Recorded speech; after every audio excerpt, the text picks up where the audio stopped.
Hello everyone, welcome back to my YouTube channel guys. Before anything else, welcome back to my channel and Chills TV Official. Sa mga hindi po nakasubscribe, nakaview sa po akong huli, na sana i-subscribe niyo po ang aking munting tahanan, ang aking YouTube channel. At sa lahat ng mga sumuporta at nanood ng aking mga videos, maraming salamat po mula po sa kaibuturan ng aking puso. Speaking of our idol love team, AGN Idol Beyonce, guys, talaga namang nakakamangha ang mga pangyayari. Para sa kanilang dalawa is dream come true na narating nila ang Palawan. Kasi sino nga ba naman si Beyonce? Ang tanging Beyonce na dating Beyonce na hindi naman lang niya inakala talaga at napapanood lang niya yung mga napuntahan niya mga lugar na yun ay napapanood lamang niya sa telebisyon. At syempre talaga namang nakahanga-hanga talaga.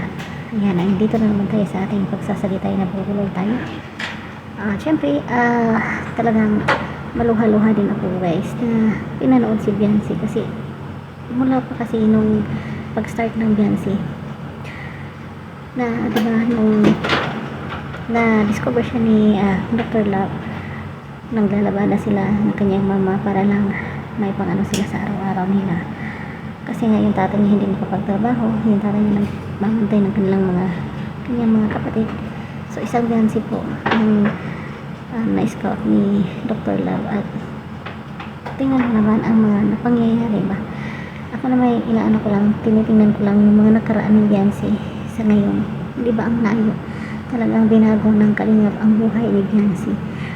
At kahit na nabago na ang buhay niya, pero patuloy pa rin, humble pa rin si Beyonce, wala pa rin pinagbago. Siyempre, sa outside na appearance, siyempre, may nagbago.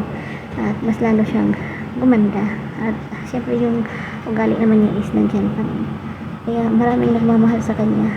At siyempre, hindi talaga niya inaakala na makarating siya sa lugar na yun. Para sa kanila ni Ido is dream come true. At siyempre, sabi nga ni Ido, na siya na yung masayang alaala. Lahat ng mga alaalang masakit, masaklap na naranasan ni Kalinga Ido noon, alam naman natin yan, ay napalitan po lahat ng dumating sa buhay niya si Beyonce. At lalo na nga nung nakarating sila ng Palawan, syempre lagi natin yung sinusuportahan ng ating mga iniidolo na dati. Ayan, Beyonce at Kalingap Ido, hindi lang po si Kalingap Ram. At sana at supportahan din natin si Kalingap Ido. So yan lang guys, ano lang, kwento lang yung sa akin. Kasi naisip ko lang ba yung Beyonce na dating naglalabada, biruin mo sa isang iglap nakapunta ng El Nido, Palawan. So that's all for now guys. Thank you so much for watching. God bless us all. Bye bye. Mama.